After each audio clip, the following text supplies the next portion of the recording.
बच्चों लोग last class में हम लोग सीएफटी के बारे में स्टडी कर रहे थे, ठीक है। क्रिस्टल फील्ड थ्योरी,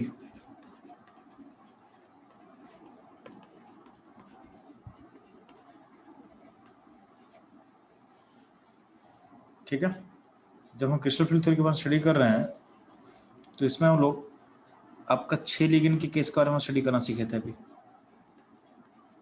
तो 6 लिगेंड केस में हम लोग क्या क्या समझाया जा चुका है। तो आपको पता है कि जब 6 लिगेंड अप्रोच करता है तो आपका जो डी का जो ऑर्बिटल्स है उसका एनर्जी शुरू में क्या होता है, बढ़ता है। शुरू में एनर्जी रेज होता है। उसका तो हम लोग क्या बोल रहे हैं, उसका तो हम लोग एनर्जी कंजर्वेशन को फॉलो करते हैं। क्या बोल रहे हैं, आपके एनर्जी कंजर्वेशन को हम लोग फॉलो करते हैं। तो फॉलो करने में क्या बोला गया कि इसके बाद आपका डी ऑर्बिटल स्प्लिट करता है 2 पार्ट में। तो जो डी ऑर्बिटल एक्सिस पे लाई करता है वो उसका एनर्जी अप हो जाता है, और जो एक्सिस के बीच में लाई करता है मतलब d x y, d y z, d z x, उसका एनर्जी क्या होता है, बॉटम में आ जाता है, ठीक है। तो ये तीनों जो सेट जिसका एनर्जी नीचे हुआ है इसको बोला गया है T2G लेवल। क्या बोलते हैं, T2G लेवल। और जिसका एनर्जी ऊपर गया उसको बोलते हैं EG लेवल, ठीक है। तो आपको ये ध्यान देना है, ठीक है। तो इसका हम डायग्राम बना के दिखाते हैं आपके लिए, इसका डायग्राम बना देना आपके लिए। तो बोला गया कि जो आपका ऑर्बिटल्स है उसका एनर्जी पहले ऑर्बिटल यहाँ पे था 5 ऑर्बिटल। जब 6 लेकिन अप्रोच करता तो एनर्जी पूरा पहले से बढ़ता है। तो पाँचों का पाँचों एनर्जी क्या होगा, इंक्रीज करेगा। इंक्रीज करके मान लेते यहाँ पहुँच गया, तो अब 5 का 5 डी ऑर्बिटल यहाँ पहुँच चुका है। उसके बाद क्या होता है, इस यहाँ को बोलते हैं एनर्जी का जीरो लेवल। क्या बोलते हैं, एनर्जी का जीरो लेवल। और इसको बोला गया केमिस्ट्री में बोला गया है बैरी सेंटर। क्या बोला गया है, बैरी सेंटर,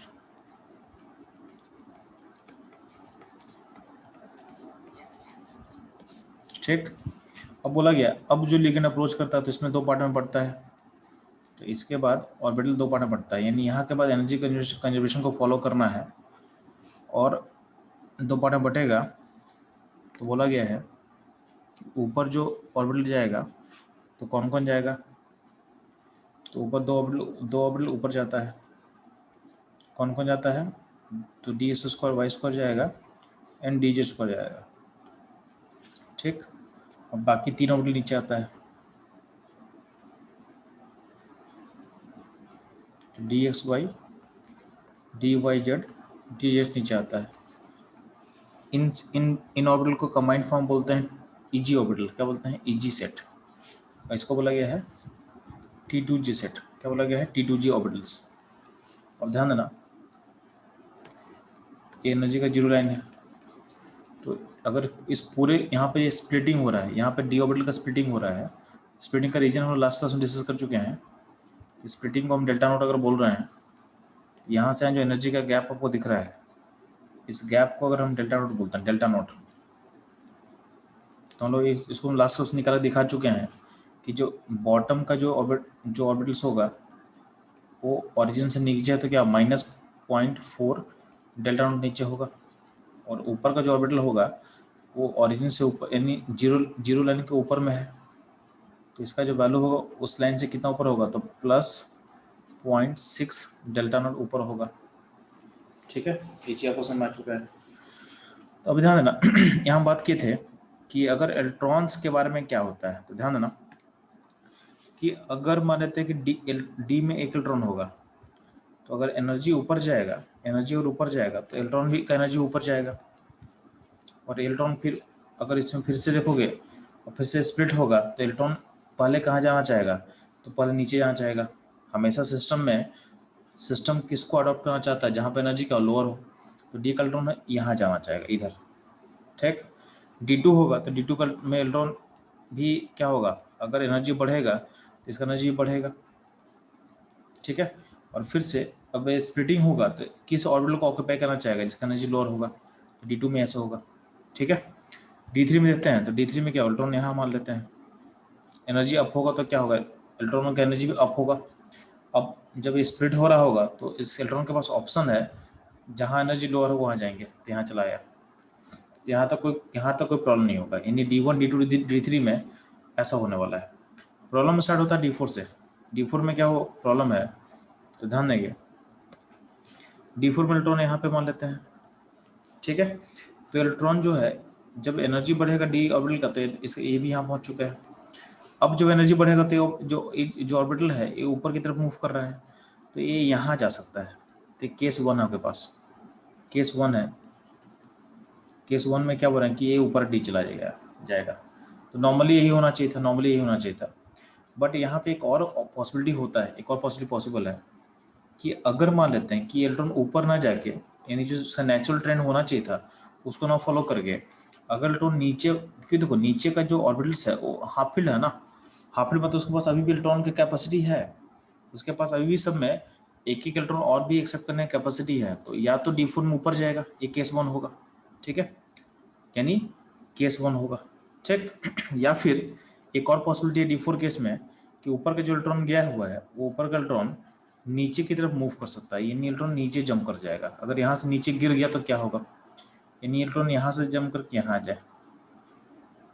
तो इसमें एक और केस पॉसिबल है जिसको हम केस बोलते हैं 2, यानी यहाँ आ सकता है, ठीक है। D4 में 2 पॉसिबिलिटी है, तो आपका इलेक्ट्रॉन ऊपर रहेगा तो नीचे आएगा। तो नीचे कब होगा, तो नीचे वाले को बोलते हैं पेयरिंग कंडीशन। अगर ऊपर से इलेक्ट्रॉन नीचे आएगा तो उसको बोलते हैं पेयरिंग कंडीशन।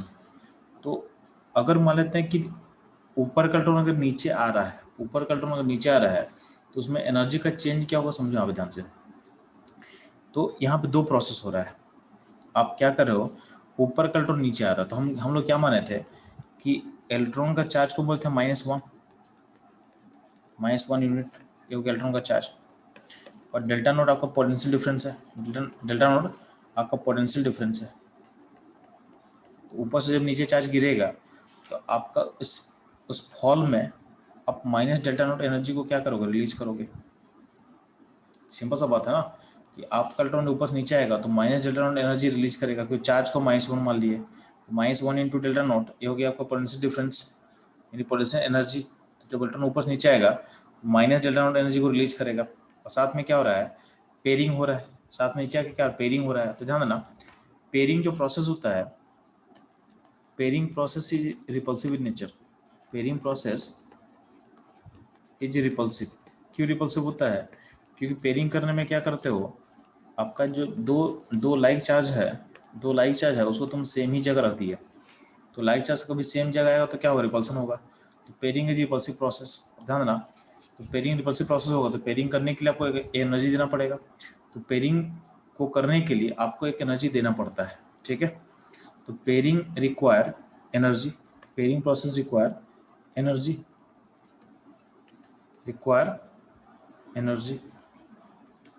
अब जो एनर्जी रिक्वायर करता है उसको हम पी बोल दे रहे हैं, क्या बोल रहे हैं, उसको हम पी बोल रहे हैं।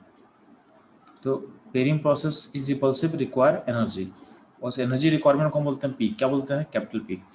एक अगर हमने एक टर्म हम पी लिख रहे हैं, पी का मतलब होता है पेयरिंग एनर्जी। तो जब आपका इलेक्ट्रॉन ऊपर से नीचे जंप करेगा तो इतना एनर्जी रिलीज करेगा, और साथ में आपको देना कितना पड़ेगा, तो आपको देना पड़ेगा पी एनर्जी देना पड़ेगा। तो ये जो कंबाइंड जो एनर्जी का टर्म है डिसाइड करेगा कि पेयरिंग होगा कि नहीं होगा, ठीक है। तो आपको delta not minus delta not मतलब एनर्जी निकल रहा है और पी मतलब को देना पड़ रहा है। तो आपका जो कंबाइंड टर्म अगर निगेटिव होगा तो प्रोसेस क्या होगा, फिजिबल होगा। तो प्रोसेस को फिजिबल करने के लिए अल्टीमेटली ओवरऑल टर्म क्या होना चाहिए, निगेटिव होना चाहिए, ठीक है। तो ध्यान देना, अगर हम बोल रहे हैं कि तो अगर आपका जो चौथा इलेक्ट्रॉन है वो पेयर होगा कि नहीं होगा उसका कंडीशन याद रखना। तो हम बोल रहे हैं कि पेयरिंग कंडीशन, हम बात करें पेयरिंग कंडीशन। तो पेयरिंग कंडीशन यार अगर मान लेते हैं पेयरिंग कंडीशन हमको करना है,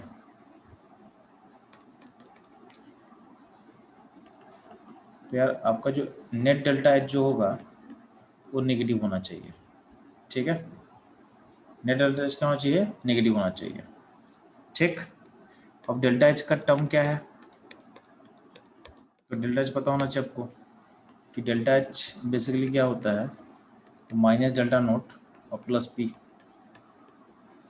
ठीक है। तो पेयरिंग कंडीशन में तो डेल्टा एच क्या होगा, नेगेटिव होना चाहिए। और ये कब फिजिबल है, जब डेल्टा नोट का वैल्यू पी से बड़ा हो जाए, यानी जो स्प्लिटिंग का जो वैल्यू है वो पी से बड़ा हो जाएगा तो पेयरिंग हो जाएगा, क्योंकि माइनस डेल्टा यहाँ पे क्या है, माइनस डेल्टा नोट है। ठीक है, तो पेयरिंग कंडीशन का मतलब क्या है कि जिस केस में आपका स्प्लिटिंग का जो वैल्यू है, इन जो डेल्टा नोट का वैल्यू है वो पी को क्रॉस कर जाएगा, उस केस में हम बोलते हैं कि पेयरिंग ऑकर कर सकता है। क्या होता है, पेयरिंग ऑकर कर सकता है। ठीक है, एचएफ ध्यान दोगे, एचएफ को ध्यान देना। अब ध्यान देना, जो भी लिगेंड इस प्रोसेस इस कंडीशन को ओबे करेगा, ठीक है, उसमें हम बाद में आते हैं। तो ये आपको समझ में आ गया पेयरिंग कंडीशन किसको बोलते हैं। अब ध्यान देना, तो पेयरिंग होने के लिए क्या बोला गया, स्प्लिटिंग जो होता है उसका वैल्यू पेयरिंग से बड़ा होना चाहिए, ये होता है स्प्लिटिंग का वैल्यू। ठीक,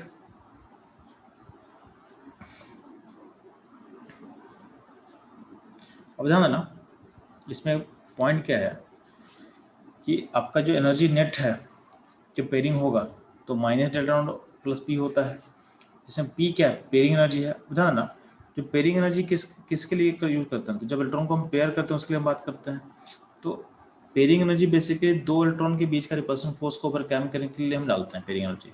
तो पेयरिंग एनर्जी को आपके आपके आपके एटम से कोई मतलब ही नहीं होता है। आपका एटम चेंज करेंगे तो ऑर्बिटल का नेचर तो चेंज नहीं होता है ना, ऑर्बिटल तो सेम ही होता है हर जगह। ठीक है, तो एक ऑर्बिटल में दो इलेक्ट्रॉन का रिपल्सन फोर्स को एटम के जेड से क्या मतलब है, तो हम ऐसा बोल सकते हैं क्या कि पेयरिंग एनर्जी फेयरली कांस्टेंट होता है, यानी पेयरिंग एनर्जी को बाहर से कोई मतलब नहीं है और एटम के टाइप से भी ज़्यादा कोई मतलब नहीं होता है, क्योंकि पेयरिंग एनर्जी अल्टीमेटली क्या है, दो इलेक्ट्रॉन के रिपल्सन फोर्स को बैलेंस करना।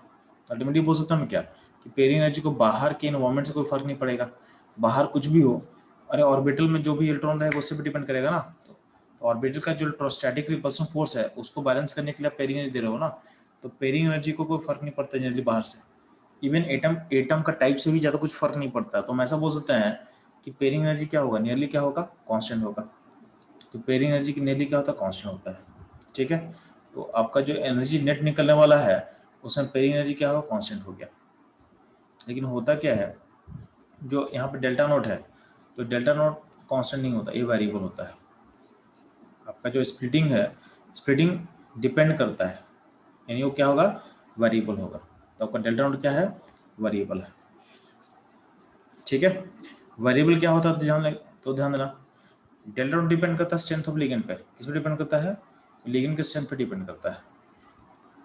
ठीक है, डेल्टा नोट लिगेंड के स्ट्रेंथ पे डिपेंड करता है, जो लिगेंड जितना स्ट्रॉन्गर होगा उसका स्प्लिटिंग उतना ही ज़्यादा होता है। ठीक है, तो इसके बेसिस पे आपके एनसीईआरटी में ध्यान देना, एक एक ऑर्डर को अरेंज किया हुआ है। ऑर्डर हमको हम दिखा रहे हैं अभी आपको हम,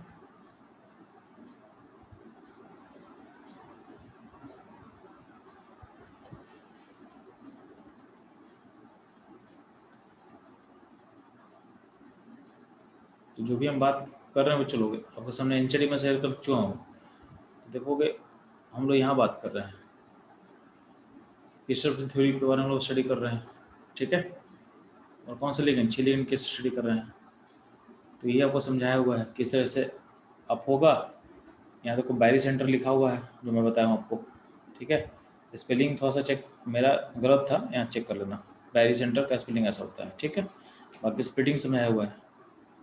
ठीक, बाकी मैं जो लिखा था, मैं लिखा था क्या, तो 3/5 लिखा हुआ उसको मैं लिख दिया था 0.6 लिखा था, और यहाँ 2/5 लिखा हुआ उसको मैं 0.4 लिखा हूँ।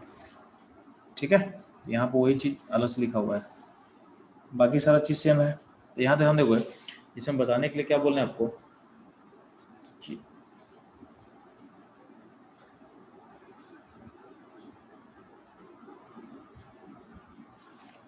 ध्यान देना, यहाँ पे लिगेंड्स को उसके स्ट्रेंथ के बेसिस पे अरेंज किया गया है। तो जो लिगेंड जितना आगे है उसका स्ट्रेंथ उतना ही ज़्यादा होता है। इसको बोलते हैं हम लोग स्पेक्ट्रोकेमिकल सीरीज। स्पेक्ट्रोकेमिकल सीरीज यानी जो क्रिस्टल फील्ड थ्योरी है उसमें स्प्लिटिंग के बेसिस पे उसको अरेंज किया गया है, यानी जो लिगेंड जितना ज़्यादा होगा उसमें स्प्लिटिंग उतना ही ज़्यादा होता है। तो ये जो लिगेंड जितना आगे है उतना ही स्ट्रॉन्गर लिगेंड है। ठीक है, तो ये हो गया अपना स्पेक्ट्रोकेमिकल सीरीज। लेकिन मैं क्या बोल रहा हूँ ना, आपको जो मैं लॉजिक पहले बता चुका हूँ उसी को दिमाग सेट करना कि COCN स्ट्रॉन्ग होता है, ये दिमाग सेट रखना आप, ठीक है। बाकी जो लिगेंड चिलेशन करेगा उसको स्ट्रॉन्ग मानते हैं। EN, EDTA-4, ऑक्सलेट, ये सब क्या होगा, चिलेशन करेगा। चिलेशन मतलब रिंग फॉर्मेशन, क्या होता है चिलेशन मतलब रिंग फॉर्मेशन, तो सबको हम बोलते हैं स्ट्रॉन्ग लिगेंड, ठीक है। तो इतना ही दिमाग में लेके चलो, ठीक है। बाकी इस ऑर्डर को याद करना, क्योंकि कभी कभी आपसे बोलेगा लिगेंड का स्ट्रेंथ को किस पे बेस कुछ क्वेश्चन दे सकता है, तो अगर ये ऑर्डर कहीं अगर दिमाग में सेट, एटलीस्ट मतलब इतना कर लो कि तुम कंपेयर कर सकते हो कि कौन आगे होगा कौन पीछे होगा, ठीक है। तो बस कंपैरेटिव एनालिसिस के लिए इसको थोड़ा देख लेना है आपको, ठीक है। तो ये हो गया। अब ध्यान देना, जो लिगेंड जितना स्ट्रॉन्गर होगा उतना ही क्या होगा, मेटल से इंटरेक्शन ज़्यादा करेगा, और जितना मेटल से इंटरेक्शन ज़्यादा होगा उतना ही क्या होगा, यानी उतना ही लिगेंड मेटल के पास अप्रोच करेगा।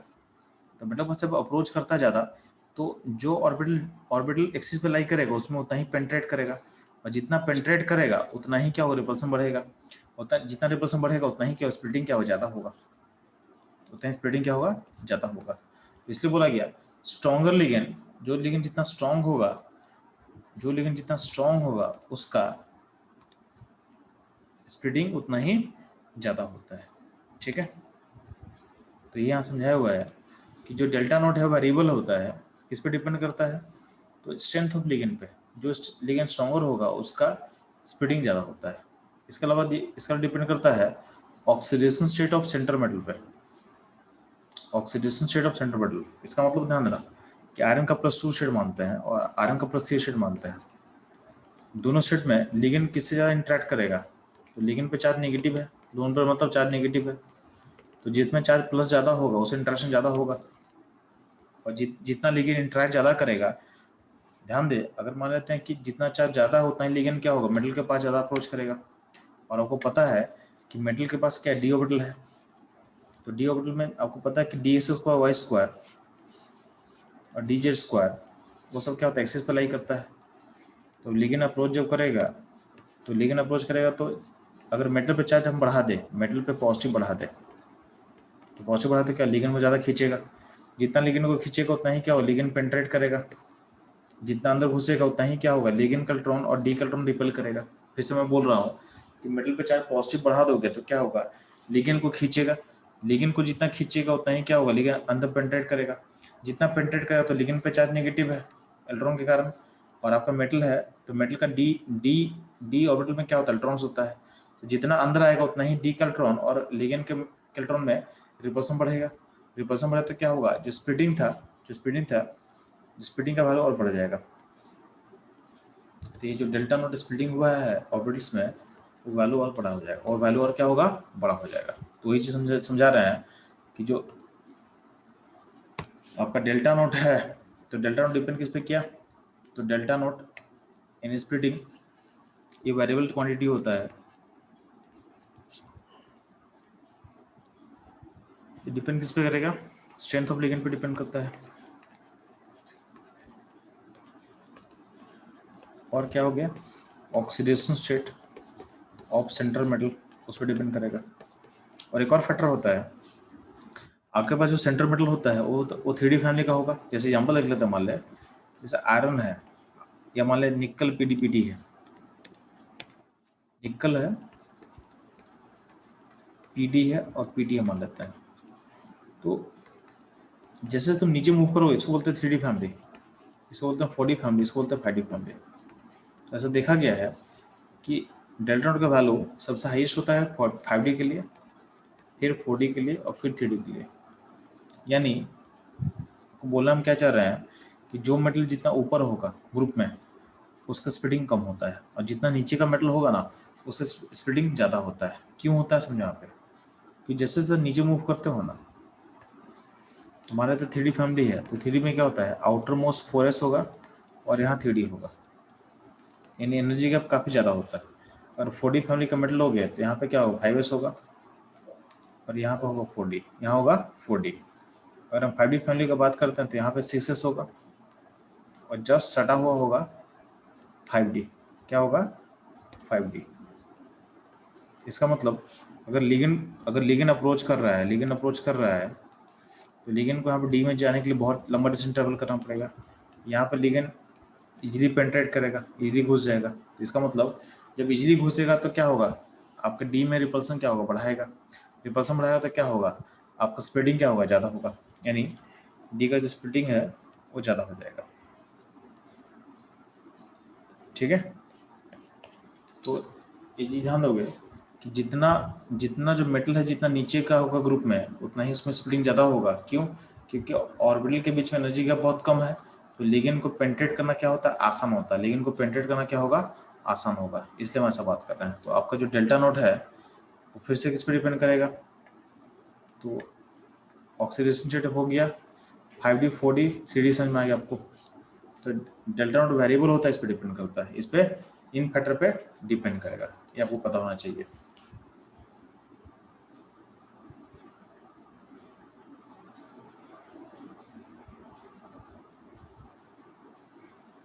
ध्यान दोगे तो आपको आपका जो ई नेट है यानी पी कांस्टेंट है और डेल्टा नोट वेरी कर सकता है। ठीक है, तो ध्यान देना। तो बोला गया कि पेयरिंग होगा कि नहीं होगा डिपेंड करता है एनर्जी के वैल्यू पे। तो एनर्जी का वैल्यू अगर नेगेटिव होगा तो पेयरिंग होगा, यानी कंडीशन क्या है, जब डेल्टा नोट का वैल्यू पी से बड़ा हो जाएगा तो पेयरिंग हो सकता है। ठीक है, और जब ई नेट पॉजिटिव होगा, जब ई नेट पॉजिटिव होगा इसका मतलब क्या है, प्रोसेस फिजिबल नहीं है, इसका मतलब आपका पेयरिंग ऑकर नहीं करेगा। एक का पॉसिबल है, जब डेल्टा नोट का वैल्यू जब डेल्टा नोट का वैल्यू पी से छोटा होगा, क्या होगा, पी से छोटा होगा, उस केस में पेयरिंग नहीं ऑकर करता है। ठीक है, तो आपका जो सेफ्टी है वो पेयरिंग कंडीशन बता दिया, बट ये आपको नहीं बताएगा कि कब पेयरिंग करना कब नहीं करना, ये आपको नहीं बताएगा कभी भी। ठीक है, तो सेफ्टी थ्योरी से आपको ये नहीं पता चलेगा कि पेयरिंग करना है कि नहीं करना है, बस ये बता दिया कंडीशन कि ऐसा होगा तो पेयरिंग होगा और ऐसा नहीं हो तो पेयरिंग नहीं होगा। लेकिन पेयरिंग कब करेंगे नहीं करेंगे ये आपको डाटी बैलेंस बॉन्ड थ्योरी से लिंक करना, जो अभी तक आपको सिखाया ना बैलेंस बॉन्ड थ्योरी में कि स्ट्रॉन्ग लिगेंड में पेयरिंग कर देते हैं, वीक लिगेंड में पेयरिंग नहीं करते हैं। ठीक है, वही लॉजिक लेके चलना। यहाँ पे आपको डेटा थोड़ी दिया हुआ है, ये डेटा देगा ही नहीं आपको, तो जब देगा नहीं तो फंस जाओगे। तो लॉजिक हमेशा आप कहाँ से निकालोगे, तो लॉजिक निकालोगे बैलेंस बॉन्ड थ्योरी से, कि अगर अगर स्ट्रॉन्ग लिगेंड हुआ तो पेयरिंग कर देंगे, नहीं तो पेयरिंग मत करना। सिंपल सच यही है, सिंपल सच यही है। ठीक है, तो कंडीशंस हो गया, ये हो गया कंडीशंस। ठीक, तो अब ध्यान देना कि जब भी पेयरिंग कंडीशन होता है तो डेल्टा नॉट का वैल्यू पी से बड़ा होता है। तो बोला गया कि जिस लिगेंड में ऐसा ऐसा कंडीशन अराइज हो जाता है, आप लिगेंड तो बहुत सारा होता है ना, जिस लिगेंड में डेल्टा नॉट का वैल्यू पी से बड़ा हो जाएगा उस लिगेंड को बोलते हैं स्ट्रॉन्ग लिगेंड। तो आपका जो स्ट्रॉन्ग लिगेंड और वीक लिगेंड का जो कैटेगरी है वो सीएफटी से निकलता है, सीएफटी से निकलता है। ठीक, तो बोला गया कि जब जब लिगेंड का जो कंडीशन मैच करवाएगा, डेल्टा नॉट का वैल्यू पी से बड़ा हो तो क्या बोलते हैं, लिगेंड स्ट्रॉन्ग है। और जिस किस्म में डेल्टा नॉट का वैल्यू पी से छोटा हो जाएगा उस केस में बोलते हैं हम लोग लिगेंड वीक है, लिगेंड वीक है। ठीक है, तो ये हो गया लिगेंड्स का स्ट्रेंथ पे। लेकिन ध्यान देना, अब बार बार अब डेल्टा नॉट और पी का कंडीशन थोड़ी चेक करेंगे क्योंकि क्वेश्चन थोड़ी दिया रहता है। तो आपसे पूछा जाएगा स्ट्रॉन्ग लिगेंड क्या है, तो ये तो चलो कंडीशंस हो गया, लेकिन आपको दिमाग सेट होना चाहिए कि COCN माइनस ऐसा क्या होता है, स्ट्रॉन्ग लिगेंड होता है।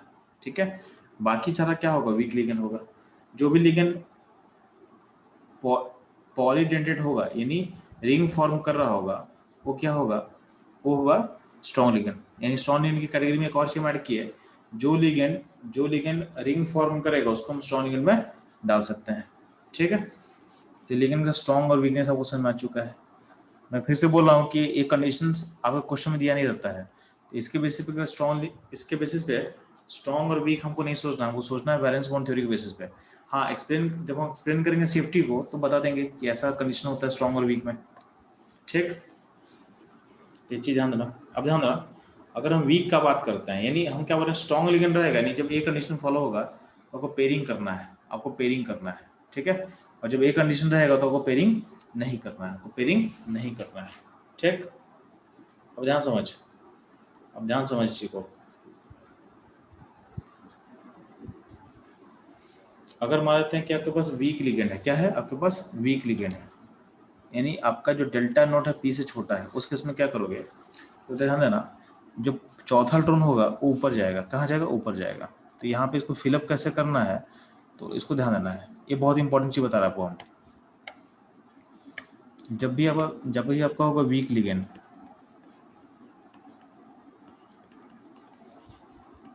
या फिर बोला गया डेल्टा नोट का वैल्यू है पी से छोटा होगा, एक कंडीशन दे दिया अगर मान लेते हैं, ठीक है।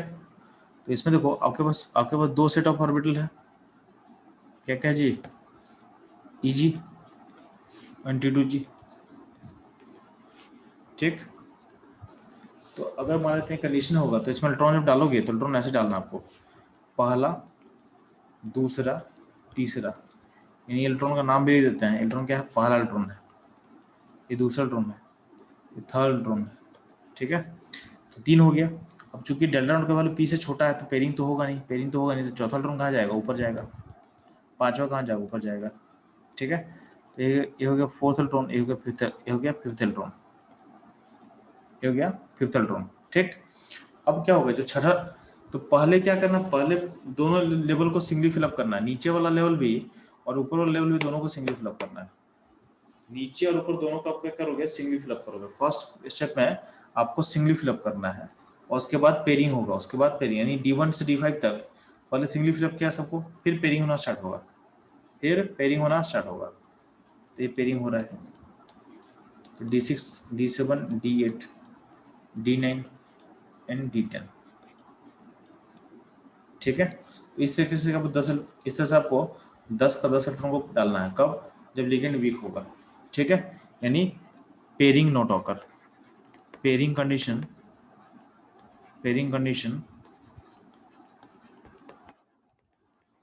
इज नॉट फुलफिल्ड, उस केस का हम बात कर रहे हैं, ठीक है। अब अगर मानते हैं कि पेयरिंग होगा, तो पेयरिंग कंडीशन क्या है, तो डेल्टा नोट का वैल्यू पी से बड़ा होगा, यानी लिगेंड का हो गया, तो लिगेंड होगा स्ट्रॉन्ग लिगेंड,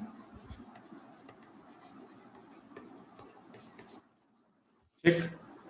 अगर पेयरिंग कंडीशन फॉलो करना है तो अगर जो 5 ऑर्बिटल है उसका हम फिगर बनाते रहे हैं, 2 होगा T2EG और 3 होगा T2G,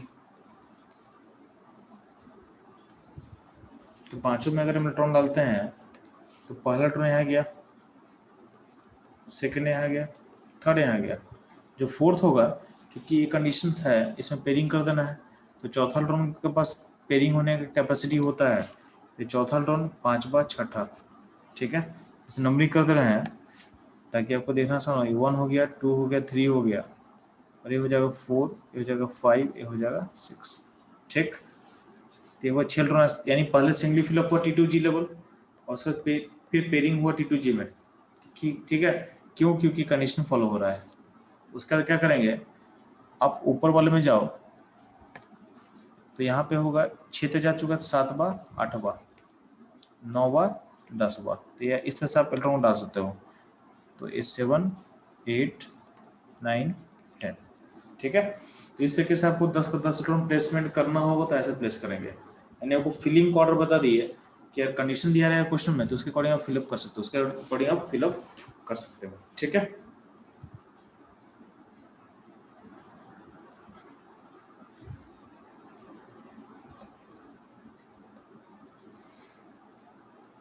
तो यही चीज़ समझाएगा कि वीक लिखना है तो पेडिंग तो कैसे फिलअप करना है, तो वीक वाले केस समझाया हुआ है जो हम समझा चुके हैं ऑलरेडी।